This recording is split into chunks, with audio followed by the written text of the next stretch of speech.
આપણે બે આમચૂર પાવડરનું કમ્પેર કરીએ. મારી પાસે બજારનો રેડીમેડ આમચૂર પાવડર પણ છે.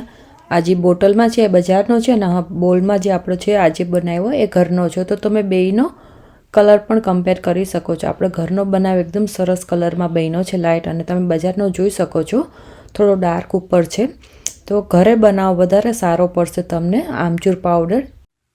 Hello friends, welcome to my channel. આજે હું તમારી સાથે ખૂબ જ ટેસ્ટી, ટેંગી, ખાટો એવો હોમમેડ ઘરનો ચોખ્ખો આમચૂર પાવડર બનાવીને બતાવીશ. આ વિડીયો તમે પૂરો વોચ કરજો જેથી તમને ખ્યાલ આવે કે આપણે આમચૂર પાવડર ઘરે કેવી રીતે બનાવ્યો. અને આ વિડીયો ગમે તો લાઈક કરજો અને શેર કરજો. તો ચાલો રેસિપીને આપણે શરૂ કરશું.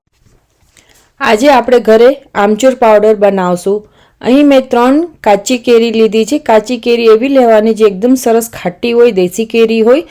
અને આ કેરીને મેં કલાક પહેલાં પાણીમાં પલાળી દીધી હતી. પાણીમાં પલાળ્યા પછી આપણે સારી રીતે ધોઈ સાફ કરી લઈ અને પછી આપણે એની છાલ કાઢવાની છે, જેથી કેરીમાં કોઈ પણ કચરો હોય, ધૂળ હોય ચોટેલી બારે એ સારી રીતે નીકળી જાય.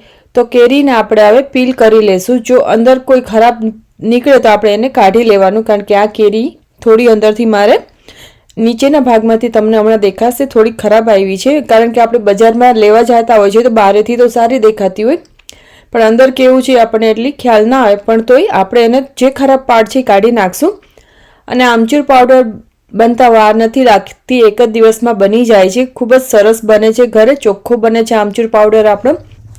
અને આપણે આમચૂર પાવડર આપણે ચટણી પણ બનાવતા હોય છે. આંબલીની ચટણી હોય કે લીલી ચટણી, લસણની ચટણીમાં પણ આપણે નાખતા હોય છે આમચૂર પાવડર. આમચૂર પાવડરની પણ ચટણી બનતી હોય છે અને દાળ શાકમાં પણ આપણે યુઝ કરી શકીએ છીએ. જ્યારે ઘરમાં લીંબુ અવેલેબલ ના હોય, ઘરમાં લીંબુ ખતમ થઈ ગયો, કોઈ ખટાશ માટે કાંઈ ના હોય કે ટમેટું પણ ના હોય, તો દાળ શાકમાં તમે આમચૂર પાવડર નાખી શકો છો. હવે અહીં મેં પીલર લીધું છે. આપણે બટેટા પીલ કરવાનું પીલર હોય છે, એનાથી જ આપણે આને પીલ કરવાની છે. તમારે જો આને પીસવી હોય કેરીને પેસ્ટ બનાવીને સૂકવવી હોય તો એમ પણ કરી શકાય છે, પણ એ પછી તમારે પ્લાસ્ટિકમાં સૂકવવી પડે છે અને પ્લાસ્ટિક ચોખ્ખું હોતું નથી.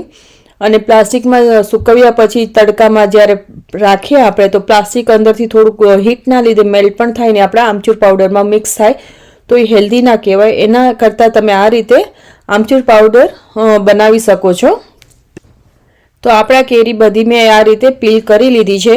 તો હવે આ કેરી તમારે જો તડકો ખૂબ જ સરસ આવતો હોય તો તમે આને તડકામાં અગાસીમાં કે ફળિયામાં આને સારી રીતે સૂકવી શકો છો. અને એક જ દિવસમાં સરસથી એવી આ કેરી સુકાઈ જાય છે. જો તમારે એવી કન્ટ્રીમાં રહેતા હો કે તડકો ના આવતો હોય તમારે, તો તમે ઘરે આને પંખા નીચે પણ રાખીને સૂકવી શકો છો. તો તમને 2 થી 3 દિવસ થશે સુકાતા. અને તમારી પાસે જો એર ફ્રાયર હોય કે અવન હોય કે પછી ડિહાઇડ્રેટર હોય તો તમે એમાં પણ સૂકવી શકો છો, ડ્રાય કરી શકો છો. તો હું અત્યારે ડિહાઇડ્રેટર યુઝ કરીશ, કારણ કે અમારે અહીં તડકો ઓછો આવતો હોય છે.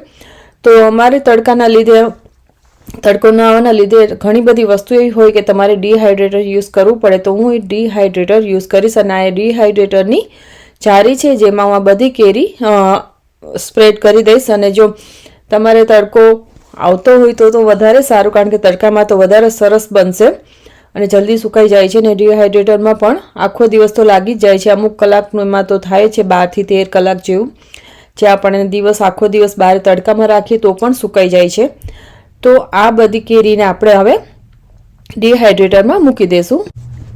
તો અમારું ઓવન એર ફ્રાયર છે. આમાં મારી પાસે ડિહાઇડ્રેટરનું પણ ઓપ્શન છે. બેકિંગ ને બધું ઓલ ઇન વન છે મારું એર ફ્રાયર. તો આમાં હું ડિહાઇડ્રેટરનું મોડ ઓન કરી દઈશ અને 150 ફેરનહાઇટ ઉપર આ ડિહાઇડ્રેટ કરશે. તમારી પાસે અવન હોય કે પછી એર ફ્રાયર હોય તો તમે 150 ડિગ્રી રાખી શકો છો. તો મેં અહીં રાખી દીધું છે ડિહાઇડ્રેટ થવા માટે.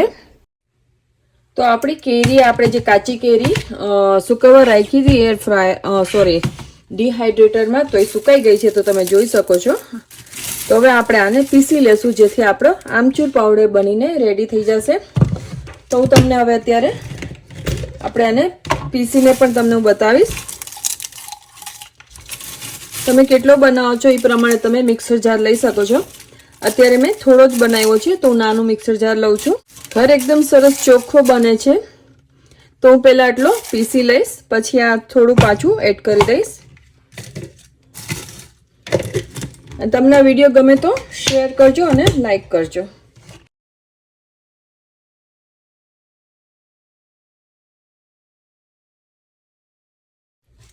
આપણે એકવાર ખોલીને હલાવી લેશું આપણી કેરીને, જેથી સરખી રીતે પીસાય. અને જો વધારે હોય તો આપણે થોડી કાઢી પણ શકીએ છીએ, થોડી થોડી પીસીએ તો પણ ચાલે.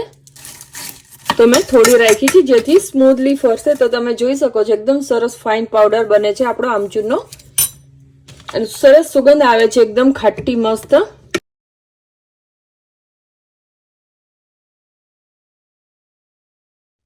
તો આપણો આમચૂર અત્યારે આ પીસાઈ ગયો છે, આપણે ચેક કરી લેશું.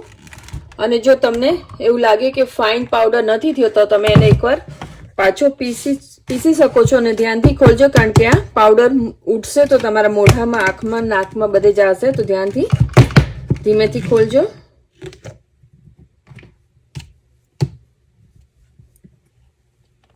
એકદમ સરસ ખાટી સરસ સ્મેલ સુગંધ આવે છે આમચૂર પાવડરની.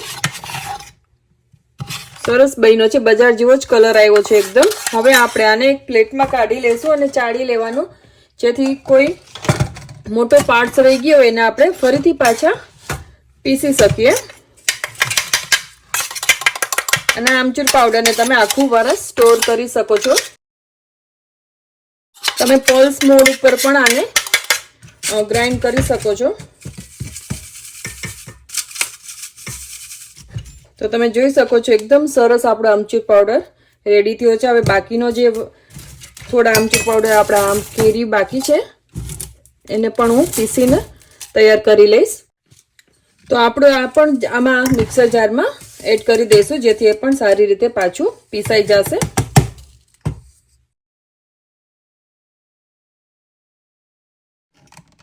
તો આપણો આમચૂર પાવડર પણ પીસાઈ ગયો છે અને એકદમ સરસ ચટપટો ટેંગી બન્યો છે.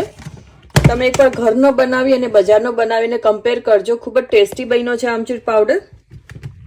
આ દાળ શાક છે, આપણે આમચૂરની ચટણી છે, આમલીની ચટણી છે, કોઈ પણ ચટણીમાં, ચાટમાં આપણે બધામાં આમચૂરનો ઉપયોગ કરતા જ હોઈએ છીએ.